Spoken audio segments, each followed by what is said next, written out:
great to be here. I probably saw some of you at DevNexus. Um, just a little bit about me for anybody who didn't read the bio that I sent along with the abstract. I've been working with Java since the very earliest releases, 1.0, and I kind of learned Java from the inside out. So the first thing I did with Java was port the VM to a new platform and just kind of learned the language, along the way. Because I was working for Hewlett Packard at the time.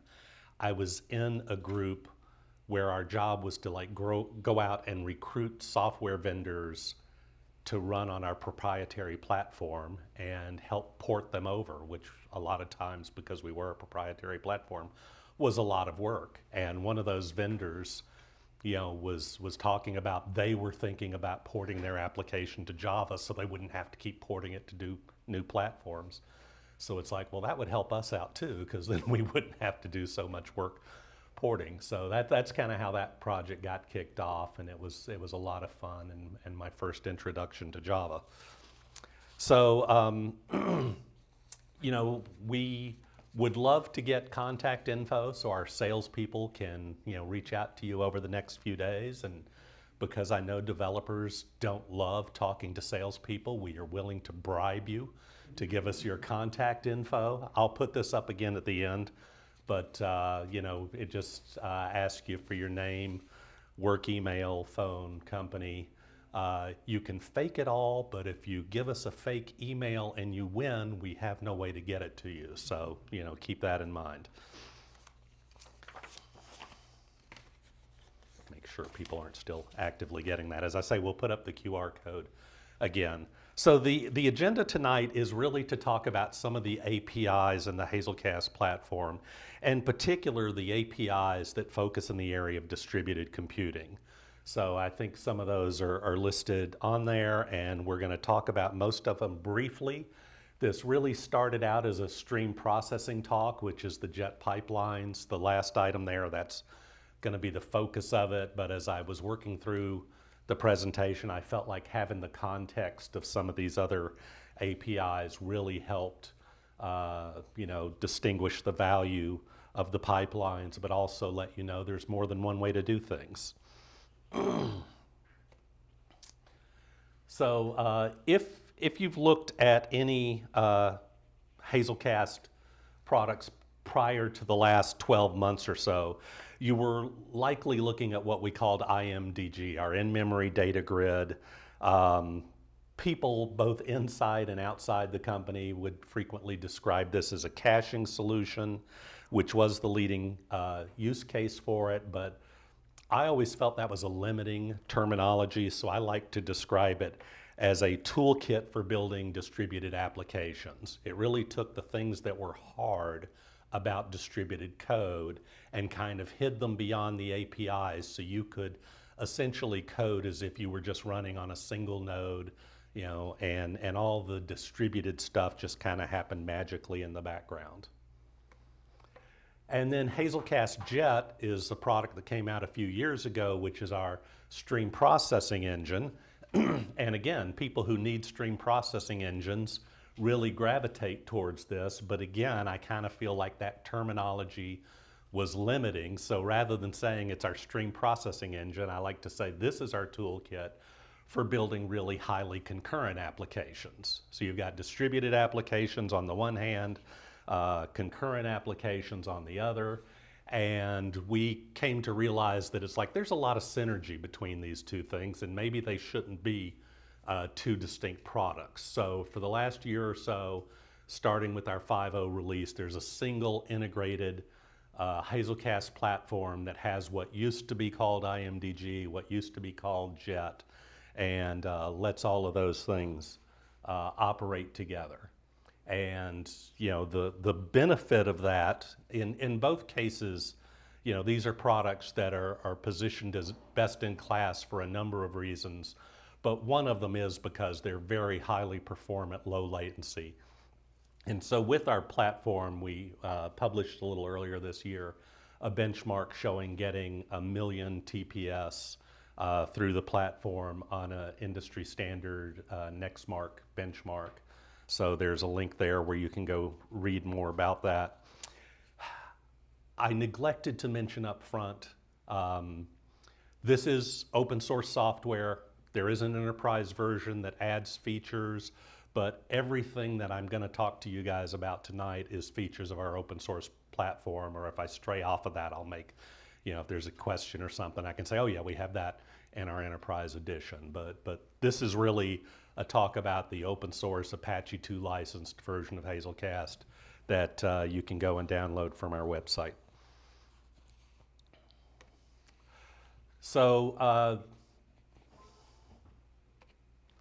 this is one way of viewing our architecture.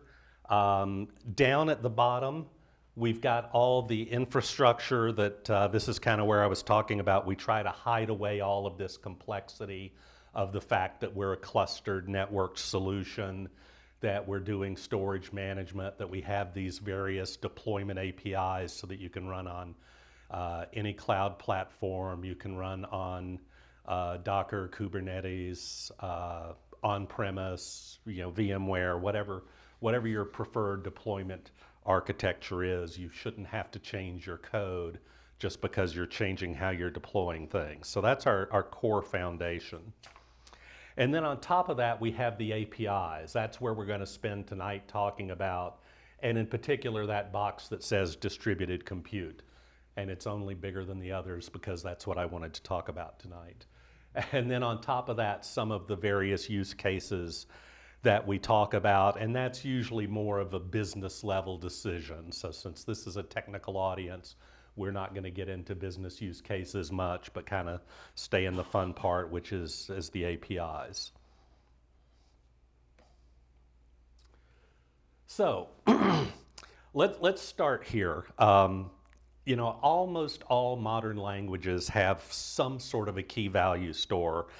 Data structure could be called a map or a dictionary or an associative array, but it's a very common data structure that every language has. And the primary data structure that Hazelcast uses is a variation of this that we call the IMAP.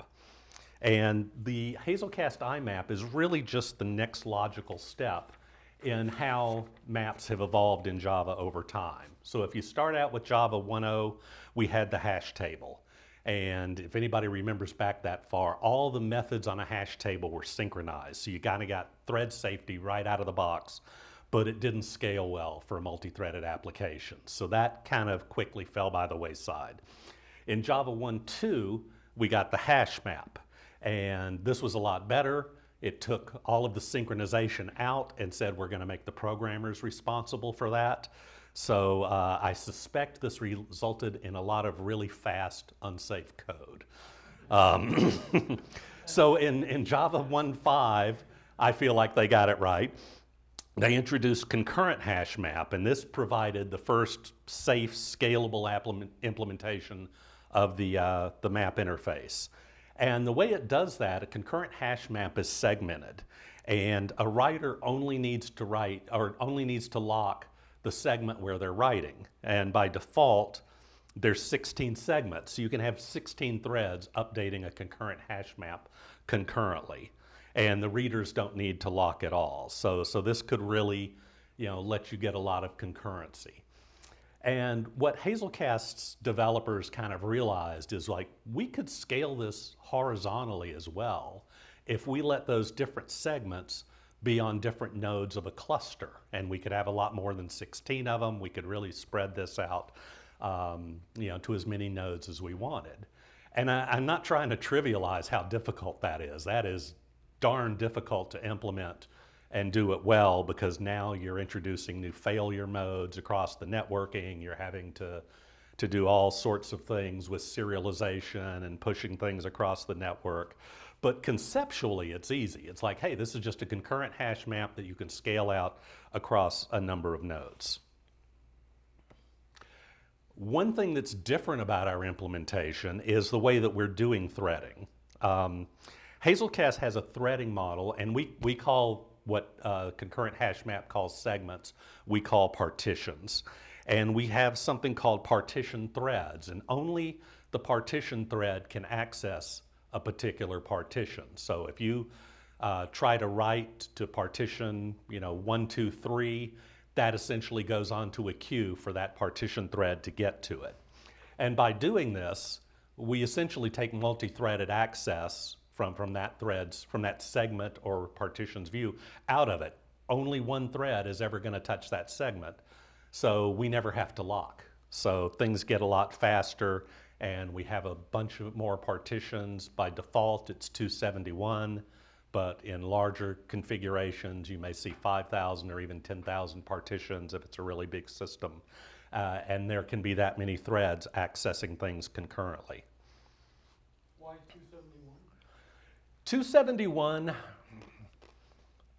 because it's prime. There's some advantages to that. And because of the way failure works, if something fails, we have in-cluster backups, and we'll actually migrate data around between nodes.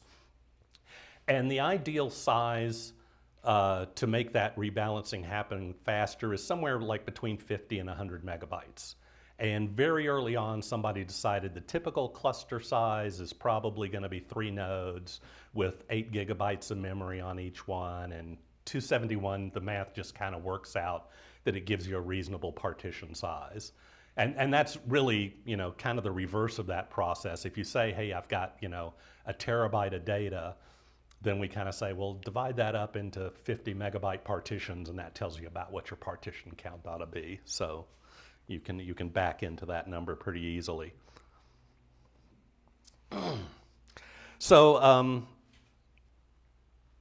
I think I kind of skipped ahead here, but let's start looking at some code. That's where the fun. Let's say we're going to do a simple get, update, put type function. This is really common thing for applications to do without distributed compute. So just using typical APIs.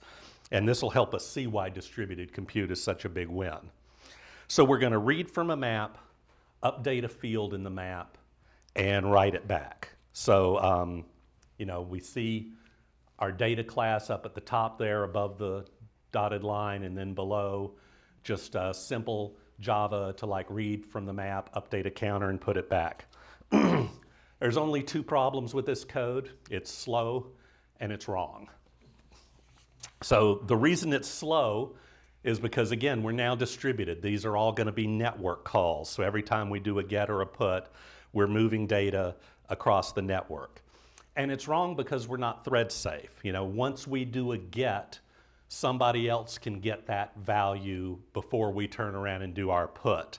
So, we can end up, and in fact, even if we run this with as few as 2 threads, we will in fact end up with lost updates.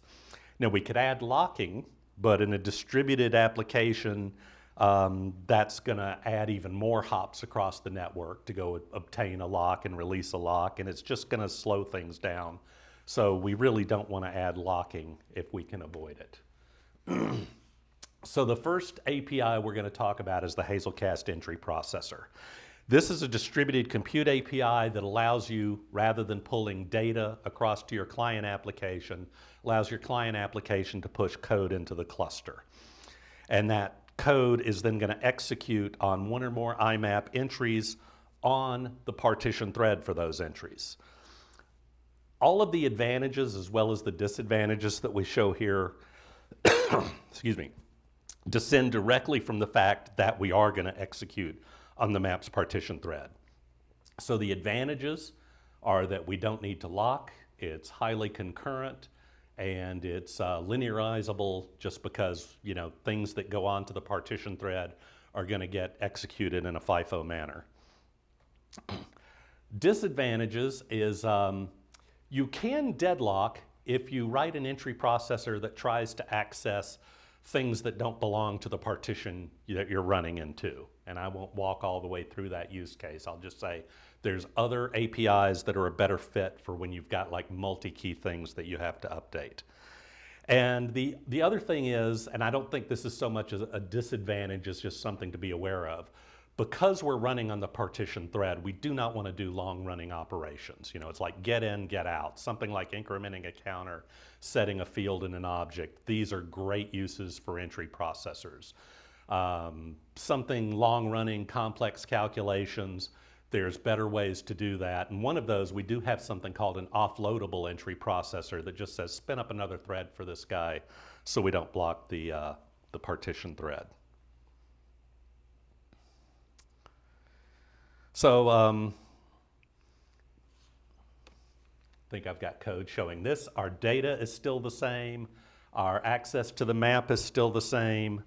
But now in our loop, we are using the execute on key with key number 1, 2, 3 that says, hey, for this particular entry, I want you to push this entry processor. This isn't running locally, you know, in our client. This code actually gets shipped across the network, runs on the cluster, does the get value, increment the counter, set the value, does the same thing as before, but it will be, you know, I just did a quick, you know, micro benchmark type test. I wouldn't read too much time into it, but it's about twice as fast as what we saw previously, mainly because we're making just one round trip across the network rather than two.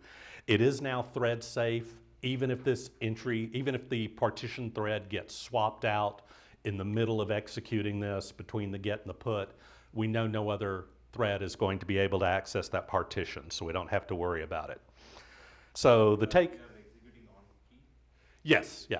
So It's kind of lock on that key and then operate on well, we don't actually need to lock because we know we know that only the partition thread is allowed to access that key. So, you know, if we get swapped out, other people might add to the queue, but nobody's going to jump ahead of us and execute before this method finishes.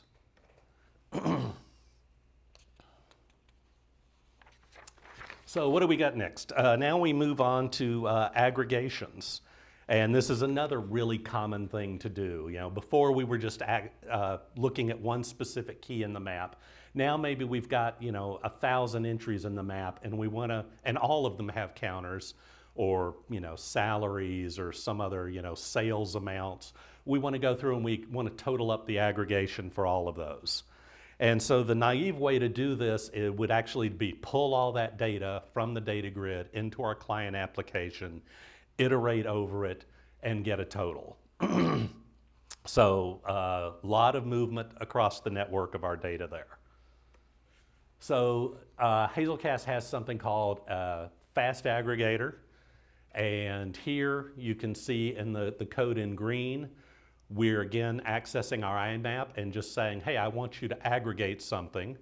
I want you to use one of the built-in aggregators. We can write our own if there's not one that fits. And there's one that does an integer sum. And then we tell it, hey, I want you to do, you know, it's a Java object. It has a field name counter. So just sum up the value of all the objects called counter. And that's really all we need. I showed there, I stuck a predicate on that just to show, you know, a lot of times when you're doing an aggregation, it's not every entry in the map. You say, well, I want to do all the sales, you know, within the last 30 days, or all the employees whose location is, you know, US or something. So we can put a predicate on these aggregations to select only certain items to be aggregated. So we push this into the grid and you know, it runs a heck of a lot faster. Again, trivial little benchmark. This fast aggregator was 35 milliseconds compared to 84 milliseconds for the fetch the data. And that was running locally, so the network was really local host. It would have been probably an order of magnitude faster, bigger difference if we were actually really going across the network to fetch data. This is optional, but I think I probably have time to quickly say. Aggregators, in case you ever need to write your own, there's 3 methods to an aggregator. There's the accumulate method that runs on every partition that has matching entries and just, you know, does the accumulation, whether that's sum, count, min, max, whatever it is. Then you have the combine that actually combines the results together from all those individual accumulators. And finally, the aggregate that returns the value. In a count example or a sum example, the aggregate doesn't really have to do anything. It just returns the value we got when we summed up the responses. But if you're doing like an average, then when you aggregate, you need to be getting both a total and an item count. You can't just average the averages. That won't give you the right answer. So we can't actually do the division until we've done the combine, and then we can get the average out of our combined values. Queries I stuck in here. It's debatable whether it actually belongs as a distributed compute technology or not. But it does have a similar architecture to the way aggregators work, in that we're going to broadcast it out to all the partitions, and every partition is going to say, hey, I've got some entries that match your query, and then they all get pushed back to whichever node initiated the query so that we can have a consolidated result back. So this, kind of scatter-gather design that we use in accumulators and in queries gives us a lot of concurrency that we didn't have to worry about. Just the way the data was organized in partitions allows us to treat the data structure as just a single unified data structure, but in the background, we're doing all these separate little pieces on the different partitions so we can get a lot of concurrency without having to actually code anything to get concurrency. IMDG had a proprietary predicate API for querying, but now we have added a SQL. I thought I had a SQL slide, I guess not. Now we use standard SQL, so that's a lot easier. You can, just write a SQL query. We'll do that same sort of distribute it out to the partitions, gather results, bring it back. Now, did I really not have? Oh, I do have the SQL shown in there. Interestingly enough, when I ran this the first time, I thought there might be something wrong because the SQL came back a lot. I couldn't hear what you said. Wasn't talking to you. The SQL actually came back a lot slower than the old way of doing it. And I talked to somebody on the SQL team and I said, run it again. And I ran it again and suddenly it was a lot faster. So it turns out that SQL parsing and query optimization is expensive. It's not great for a query you're just going to do once. But as soon as we've built that expression tree and optimized it, suddenly we're now a lot faster than doing it with the predicate API. So, I guess the secret is query in loops. You'll be happier. So distributed executor service, this is the next API I wanted to talk about briefly. This is just a distributed implementation of Java's executor service. Works exactly the same way. You can take a callable or runnable, submit it into the cluster. There's various different APIs depending on whether you just want to run it anywhere or run it on a specific node that happens to be the owner of a key, or maybe you want to run it on a subset of members. This is where you can do more complex code because you're not tied into a specific partition thread.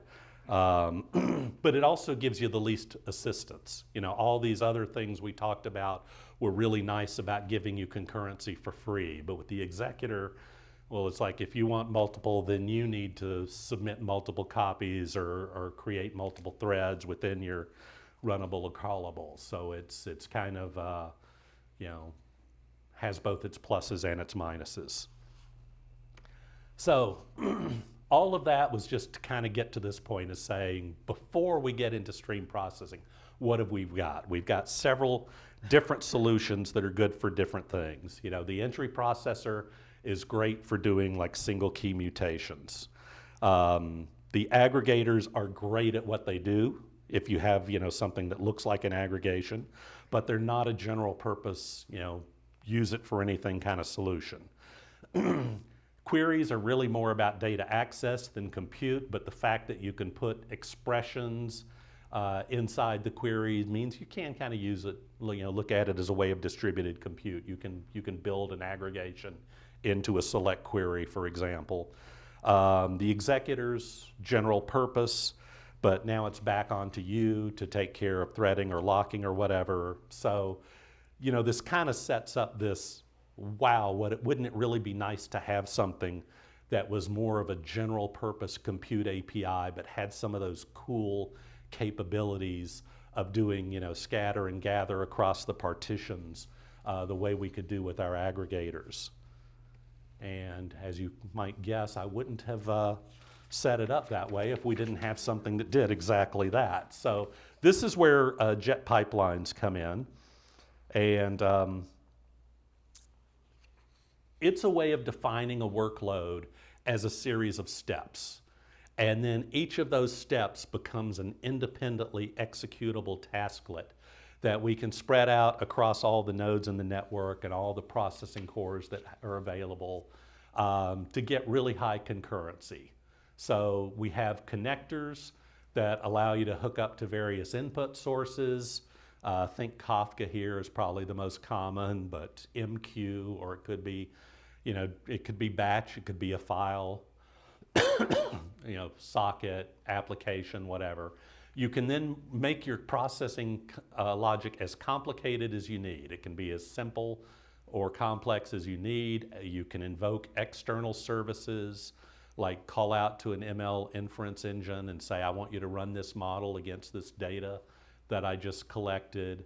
You can scale up and scale down elastically the cluster depending on your compute needs. There's a lot of intelligence in there to minimize unneeded network hops. And so the end result is we can get really high performance out of this. Real-time use cases are a great fit for this. And we can do reactive, event-driven, streaming, whatever terminology you want to use, type applications, but we can also do batch applications. A little bit about the performance of Jet, just to kind of whet your appetite. People, a lot of times when I describe stream processing, it's like, well, we use Spark or we use Flink. And those are kind of, the competitors that we saw when we were selling Jet as a standalone product. And we had significantly better performance than them across various benchmarks. This one is the simple word count benchmark. If you're not familiar with it, it's like the hello world of stream processing. Everybody does a word count benchmark as their starting point. And because this is a batch version, we're showing the throughput, so higher bars are better. And you see the Jet bars in green are, multiple times faster in throughput than Spark or Flink. And if we're using Jet along with an IMAP, which means the data's already been ingested and in memory, then we do even better. And this was, again, the fact that we combined IMDG and Jet together means, okay, we can always get this now because we've merged these products together so that the data will be in memory when we process it. And then we also have a streaming version of the same benchmark. This kind of flips it around. We're looking at throughput on the last one. Here we're talking more about what is the latency. So you want lower bars, smaller latency is better. And again, Jet's in blue and is far smaller than the others. So let's look at what Jet does and how it does it. Here's some pseudocode that just says, hey, we're going to loop through some data, we're going to read it, we're going to filter out data that doesn't apply. We're going to load up information related to the account, including some recent transactions. And this is a real-time offers application. This is something we've done for several customers. It kind of fits in a number of different markets. We see financial services do this for like making instant loans or whatever. Retailers can do this for saying, hey, we may offer free shipping or a companion product to what you're offering, what you've already put in your cart or what you were just browsing. So there's a number of different places that a similar architecture can be used. So the basic point of this is that in a single threaded way, if we just wrote this as say a Java application, the time to iterate through this is essentially going to be, we just add up the numbers. So I constructed these to make the math easy. An iteration of this loop is going to take 30 milliseconds. Which means we're able to do about 33 items per second, and we'll do it for however many items, however many times it takes to process all the items. So if we have 1,000 items, we can do it in 30 seconds. That's not bad. But if we need to have 1,000,000 items, then it's going to take 30,000 seconds or a little more than 8 hours, and that may not be good enough. So if we could improve concurrency within the loop, we could reduce this time. So let's see how we can do that. There's two approaches to how we could speed up this loop. We can either make the individual steps happen faster, or we can introduce concurrency so that we're doing more things at once. So there's also two approaches to introducing concurrency. Always two there are. We can partition the input, or we can execute individual loop operations in parallel fashion, and this is what we call pipelining. And I'll, spoiler alert, the best answer is we can do both of these things. So they're better together than doing one or the other. And actually, just to go back to here and make an editorial comment, both of these approaches are valid. But the first approach, if you reduce the time required for individual steps, that is always going to be a win. The introducing concurrency, it's only a win if you have processing power that otherwise was going to go unused. So, the good news is the reducing the amount of time required for individual steps, that's what we've been doing, for the last decade or so with our in-memory, with IMDG. So we kind of already had that piece covered. And that, puts us in good position to be looking at how we can exploit the concurrency so that we're not leaving any performance on the table. So input partitioning, I am not a great artist, so apologies in advance for the diagrams. On the left, we just show non-partition. We've got 6 items to process. We process them all on the same processor. If they each take 1 unit at a time, then it takes us 6 units of time to get through all the items. On the right side, here's what happens if we partition. Maybe we've got 3 processors running in parallel. We can do just like a modulo 3 on the record number or whatever to decide who's going to get which items. But each item now only needs to do 2 items. And so just in 2 units of time, we've processed all 6 of the input items. So the second approach is pipelining.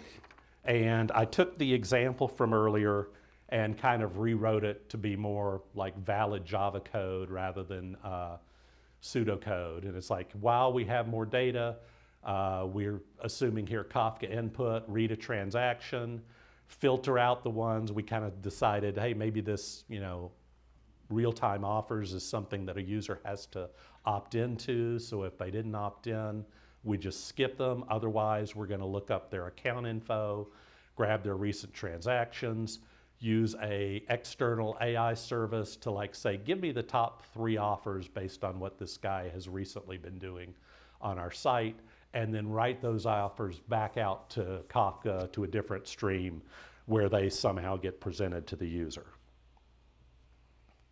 So again, as we talked about before, this could be single-threaded, and each one of these things could be happening one after the other. Or we could write it as a jet pipeline to get concurrency. This is the same code rewritten using Jet's API. And each operation, each Fluent API step you see here becomes a separate tasklet that we can deploy separately to multiple processors concurrently. And the workload kind of gets handed off from one tasklet to the next, bucket brigade style. So we start out, we create a pipeline, A pipeline always has to start with a read from operation. So we say read from this Kafka data source. Timestamps we'll skip for now. That's important in a lot of stream processing use cases, not in this particular one. So we're saying we don't need timestamps. We filter out those that didn't opt in, and then we use a map using IMAP call to enrich the data with account info, which we're going to say was already loaded into our IMAP. And then we're also going to pull in recent transactions, and then finally call external service to get the offers and write those back. So again, we just kind of restructured the code here. I think the point here wasn't to like teach you the JET API, but to kind of say, hey, this doesn't look that different than the way we were doing it previously. But every one of these things spawns off a separate task, and not just a single task, but multiple copies of the task. By default, we'll do however many tasklets you have processors. So if you're running on a 32 core system, we'll have 32 copies of each of these tasklets. And then, if you're thinking a few steps ahead, you might say, okay, but that's only going to run as fast as the slowest task, because that's where everything's going to bottleneck. And we thought of that. So we have queues between all these tasklets to buffer up the work. So, if the upstream guys are writing too fast, they'll get blocked when the queue gets full, and they will stop writing. So we've kind of got built-in back pressure. And because we're spinning up multiple copies of all of these, the scheduler is going to be smart enough that those that have more work are going to get scheduled more frequently. So we might have, 2 or 3 times as many copies of some tasklets executing, even though we created the same number of tasklets. The ones with no work to do aren't getting scheduled. Yeah, Glenn. Quick question, you said that it's got kind of a back pressure, so this is imperative type coding, not reactive, but it has a back pressure feel to it. So just to clarify? Yeah, I mean, it's really declarative. Mm-hmm. So, you're just kind of saying, you're not writing the control flow. You're just kind of saying, hey, these are the processing steps. Okay. And all of this, we convert it to a directed acyclic graph, and we kind of figure out, what are the right types of edges to use between these different partitions. Should it be broadcast out to everything? Should it just go, specifically to one processor target? There is a DAG API where you can write directly to this, and I think very early on they said, this is too complicated. Nobody can actually do one of these things reliably. So the pipeline API then became this is the more user-friendly way to do it. And even that can be challenging. If you're, I said up front, it's like, I learned Java 1.0, and it's like, if you haven't quite made the transition to streams and lambdas and things like that, the pipeline API can be kind of intimidating. So now we have the ability for you to actually express the workflow in SQL, and we convert that to a DAG and execute it. So it's not quite at full parity with the pipeline API yet, but it's something that gets additional features every release. So it's closing that gap. As the load changes, will it adapt? It very much so. It's very much adaptive. We also have Management Center. You can kind of go in and look at exactly where things are. You can kind of see how many items came into this node and went out of this node. I've used that for troubleshooting before. Sometimes you get to the end of your pipeline and it's like, no data is coming out. And you look back through and it's like, okay, I had this filter, I had the condition wrong. And it's like it's filtering out 100% of the items and nothing passes past that stage. and I'm not sure, this is, probably not a surprise, but as data moves through the pipeline, it's not the same data item every stage. You can be converting things. You can start out with just a simple, transaction may only be 100 bytes, but as you're enriching it with account info and stuff, you might be building these really complex, multi-part data structures that get passed on from stage to stage in the pipeline.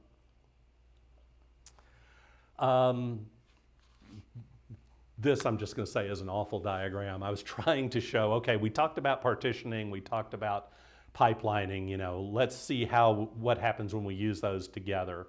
So at the top, I kind of said, okay, if we have a simple task that takes, 5 time units to process, and it's a 5-stage process, and each stage takes the same amount of time. So up at the front, we see we just ran on one core, we're single threaded, and we could do 3 items in 15 time units. But if I partition it across 2 cores, then in the same 15 time units, I get twice as many items, I get 6. Now down at the bottom, we kind of like put a pin in the partitioning for the moment, saying, okay, with the pipelining, as soon as I read the first item, I hand that off to the next core to start doing step number 2, and then I read the second item. And I hand that off to a different processor, and then I read the third item. So now we can use 6 cores, and in 15 time units, we actually get through 13 items, and we'll have a few still in flight. And then I didn't try to draw the one that says partitioning and pipelining together, but essentially we can kind of double our throughput there if we use pipelining and partitioning together. And again, this is essentially the JET execution model.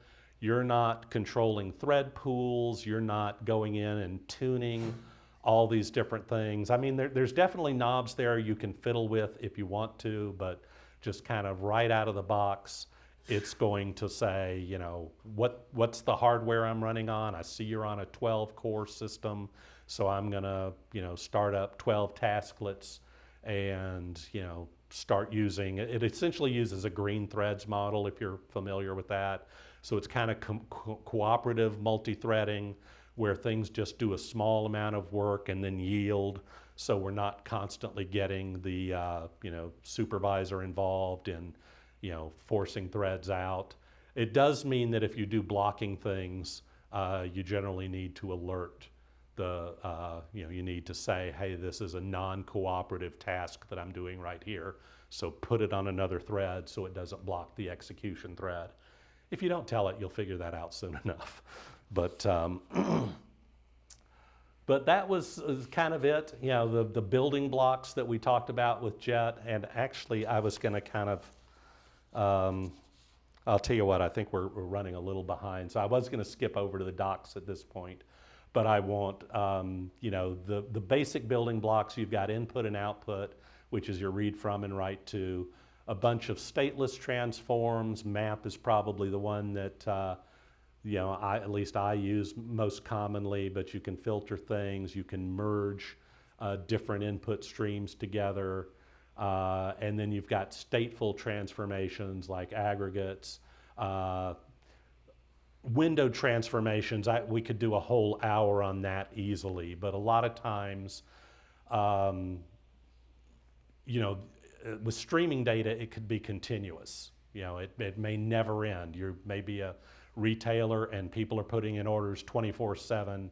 It never stops, but you might want to be looking at things in terms of what happened in the last hour or what happened in the last 5 minutes. So doing these aggregations that say, I want to take all data within a particular timing window and get some aggregations that just cover that amount of time, or what's the, we could be a game and say, who had the high score today, or you probably want the all-time one also, but you can do different timing windows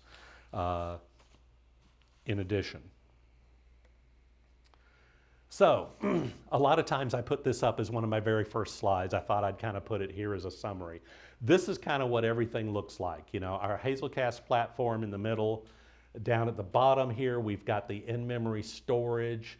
On top of that, we've got the JET execution engine that's running all of those, streaming input, doing DAG calculations on it. And then to get data into that, we've got various connectors to Kafka or MQ or files and sockets, wherever your data is coming from, we process it. We use all of this in-memory reference data so that we don't have to slow down while we're looking up things from a database on spinning disk. We pass this on, could be like an alerting dashboard or some sort of observability platform, pass it on to enterprise applications.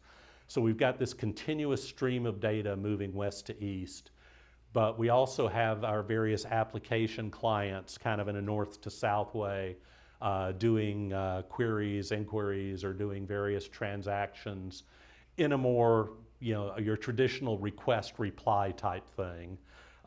So we can handle streaming workloads as well as transactional workloads. We are adding persistence capabilities.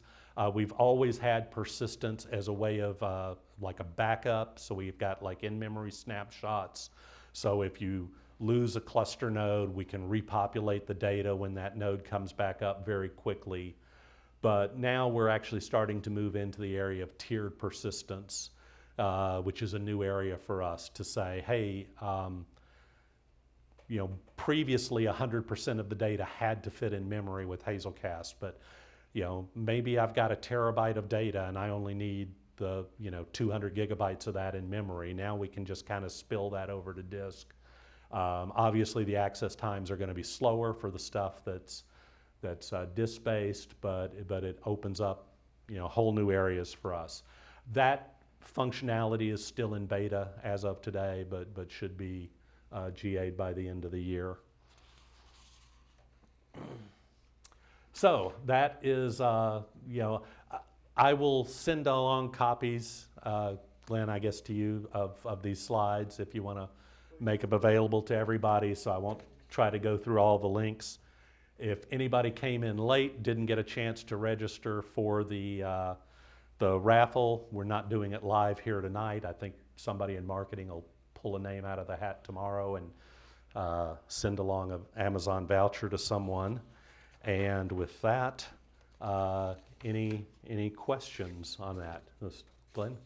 Or okay. Start. Thank you.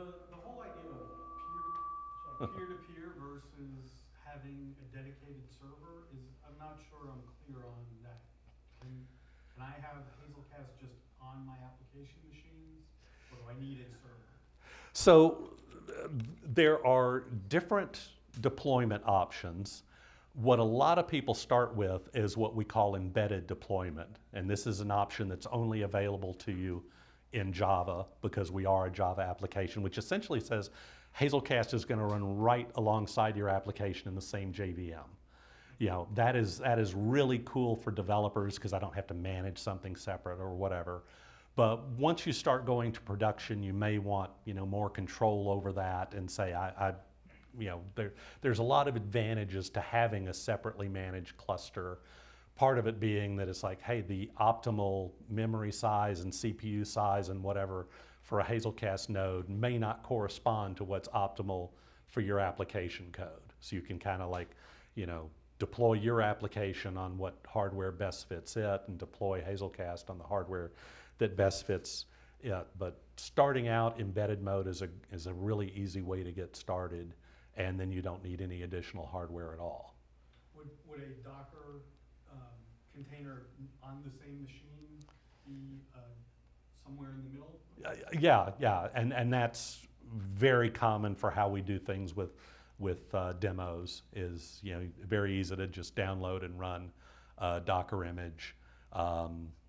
Or multiple, because we're, usually when I start up something in Hazelcast, I'll start 3 Docker images on my laptop so that I, have a cluster, even though one would probably work. But, the only thing you have to do is just override the port assignment so that each one is listening on a different port, and then you're off and running. Thank you. Yeah, I just had a question about how do you guys do snapshotting? You mentioned that there was some snapshotting functionality that happens for resiliency. Yes, so there's a couple of things here, and this is one of those places where I want to make sure I distinguish what's an open source and what's enterprise. in the open source, every time, we talked about the data's being partitioned. Partitions have backups, and the backup will be on a different node than where the primary is. By default, it's one backup. You can actually tune it. If your data is truly, transient and you don't care, you can say, I don't want backups. If it's really, mission critical, you might say, hey, I want 2 or 3 backups of this. And so those backups will be populated around the cluster and kept in sync. Every time you update the primary, behind the scenes, we're going to update the backup synchronously by default. I think I got that right. But you can choose whether to do synchronous or asynchronous backups. You can even mix and match. And you can set that on a per map basis. You may have some critical data that you say, I want 2 synchronous backups of this, and something else that's less critical, just 1 asynchronous backup. So then if a node dies, if you had a crash, we actually say, where are the backups held for that? And we promote those backups to primaries, and then you start, spinning off more backups, making copies of them. So pretty much, whether it's a crashed node or whether it was an operational decision, we're scaling down because we're past our, peak use hours. You can do this without interruption, and that's essentially the open source version. In enterprise, we have additional persistence that you can say, I want to do snapshots to disk, and those pretty much almost work like the in-memory backups in that it's not something that we say, oh, once an hour or every so often. It's like, every time we're doing an update, we are appending to the snapshot that's kept on disk. And the only use of that snapshot is to recover the cluster in case of an outage. So, it really, it's not persistence in the sense of being a system of record or something like that. We're kind of moving towards that with our tiered storage, but with the current, what's released today, the snapshot to disk just gives you a faster recovery time, especially if your data originally got loaded from, say, an Oracle database and it was this complex object relational mapping that put a really heavy load on the database to suck everything in and do joins and transformations to populate the cluster. That might be really expensive if you had to do it again, in the middle of your processing day, whereas just pulling things in from a disk and repopulating the cluster can happen really fast. So is it similar to the RAF protocol for Zookeeper? We do not use that in our snapshots or our persistence. We do have a Raft implementation that we use for some of our low-level primitives like locks and semaphores and atomic variables. So we actually have a Raft implementation. Maybe there's other use cases we could expand that to over time, but we primarily use it for concurrency primitives at this point.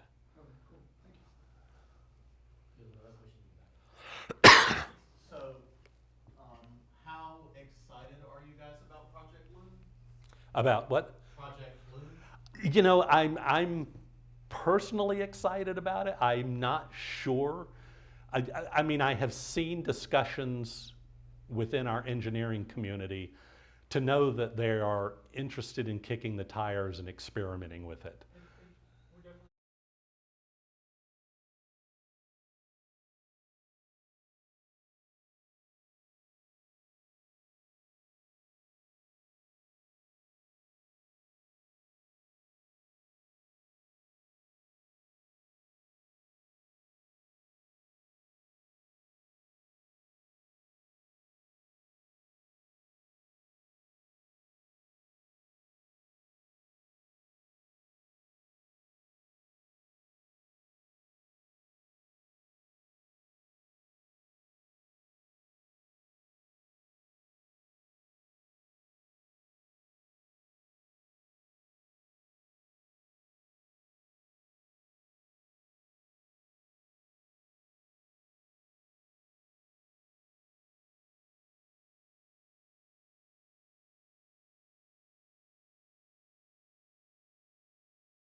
there is, and I'm not probably the best qualified person to go through all this, but within JET, there are some data sources that are, replayable, rewindable. It's like, hey, we can, if we have some sort of a failure, we can restart with the last checkpoint. And there are others that don't. So, if you kind of go through some of the architecture docs, which are all public, you can kind of, read through of like, hey, if we need an exactly once processing guarantee, we can give you that, but with some caveats. The data source, it's like if you're reading from a socket, we can't give you that, because if we miss something, it's just gone. But if you're reading from Kafka, then yeah, we keep track of, what's the offset we last read, and if we crash, on record 789, then it's like when we come back up, we will reread that record. Hopefully it doesn't crash us again, but we can restart at that point. These are like a throttle saying, okay, retry 5 times, and at 5 times, 5. It's not recoverable. Is there something feature like? There may be on specific connectors. I'm actually not remembering seeing that offhand. You do have a retry limit, and then there are exactly once or at most once processing, and then after that it goes into something like a guarantee. Okay, that's the question. For the Kafka, but again, to Mike's point, it is dependent on which connector that you actually need. Makes sense. Yeah, we have lots of different connectors, and they don't all have the same guarantees. And you can write your own connectors. So it's like if you're trying to, hook up to your own enterprise applications, then essentially you just write a fill buffer function that says every time I call you for more data, here's how the application will fill up a buffer with data, and then you can, put retry logic in there as you want. Yeah, I just add that, anything, if the community says, hey, hey, I've got a use case and I would like to see this connector enhanced in this way, we welcome those kind of inputs and ideas on which connectors should be improved with those kind of features. About community, you guys, how do you guys manage that? Like, what do you do? Is it like through discussions on GitHub, or like what's it do? It's a great question. So we do monitor, we have a Google group, Stack Overflow, all those different types of channels, but we strongly encourage you to join our Slack community if you're going to be actively using Hazelcast, because then, you can have a much more interactive sort of troubleshooting dialogue on Slack than you can on something like Stack Overflow. Yeah. It's just more natural. So Hazelcast.com/dev community. And again, the slides, when we send these out, this will, you can jump right into the Slack community here. I think the Google groups have just about died out for us. But Stack Overflow I still see being used a lot. We are trying to channel people towards Slack. If you actually want people like me answering, you may find me on Stack Overflow, but if you want the engineers answering with the right answers, you'll find them on Slack. I'm sorry, this thread has been closed.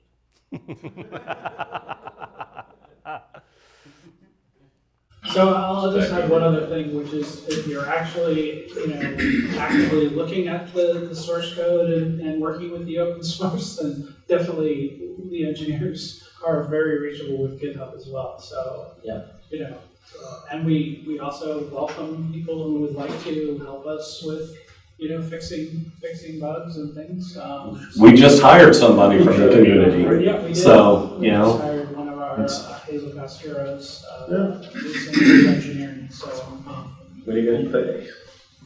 Shameless promotion is still high.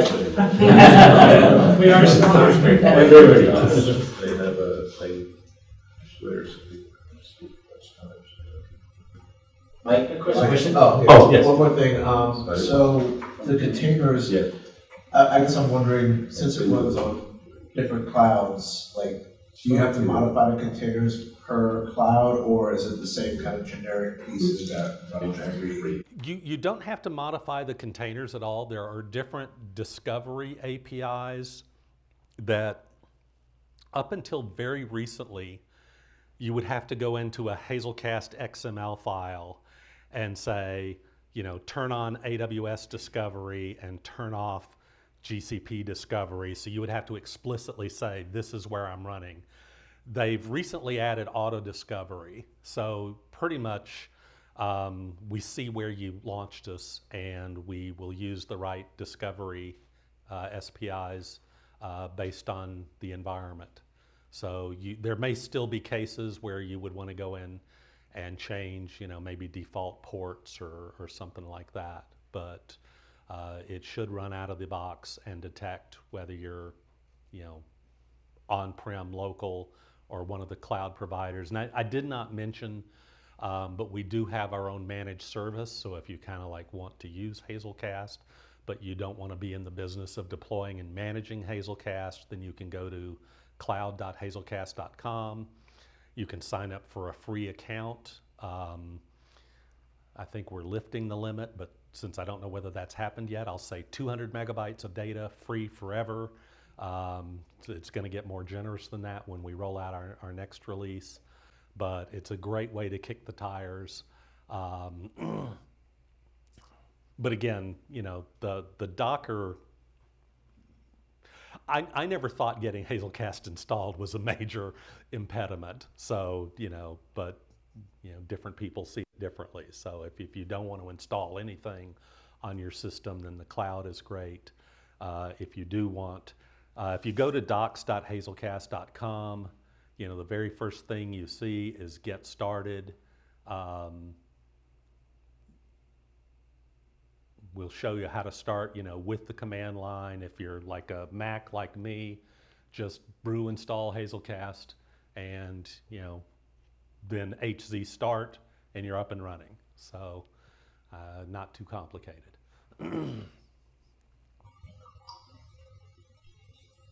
Yes. More, I guess, decision-making question. Do you have any documentation on these are the parameters you should look and say, okay, now is the time to go with Hazelcast kind of platform versus, like you mentioned, if 1,000, for example, in one of earlier in the conversation, you're okay.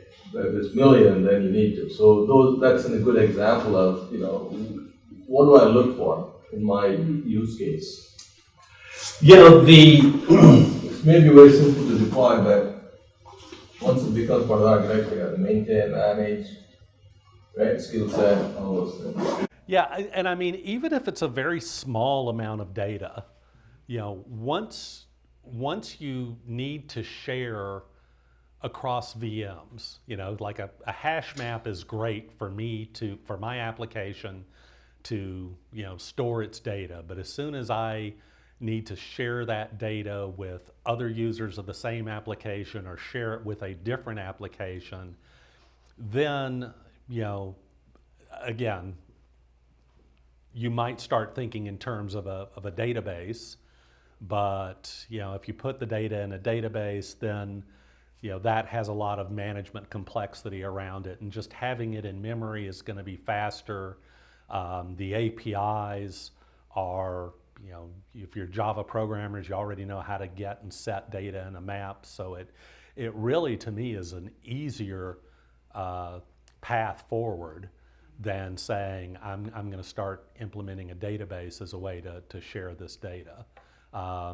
Or, if you like the database path, then it's like, well, then you can use our SQL APIs and it looks the same there.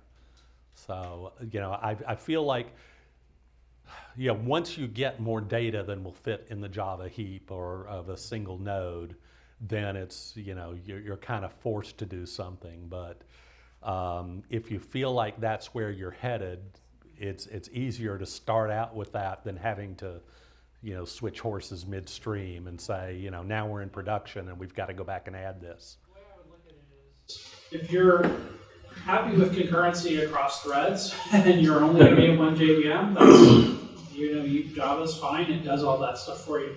The minute you start caring about servers and running in multiple servers, then you should be using something like Hazelcast. There are other technologies, but you should be using something like Hazelcast. The decision, if you want to get started quickly, you can start embedded and just load the jar file. It's just, we're one jar file. One jar file, there's no dependencies or anything, so it's very easy to add one line in your Gradle or Maven, and you're off and running. So I would start early with using something like Hazelcast as And also the anticipation of your application, right? If you think that app is going to grow over a period of time and there's a requirement that it actually goes just beyond the AJUG and you want to have concurrency and parallelism and everything else, then you architect it for growth. So when you're thinking about the growth aspect, these are the technologies you apply. It's easy to start with it, and then it will scale. You can start with embedded, then go to client server, and then scale to huge numbers of nodes and lots of data. But if you decided that you didn't want to start with something like Hazelcast, then you have to add it. Then you're going to have to change your code, even if it's not a lot of changes. Some changes will be needed. Also forgot to mention up front, very important thing, we do have stickers.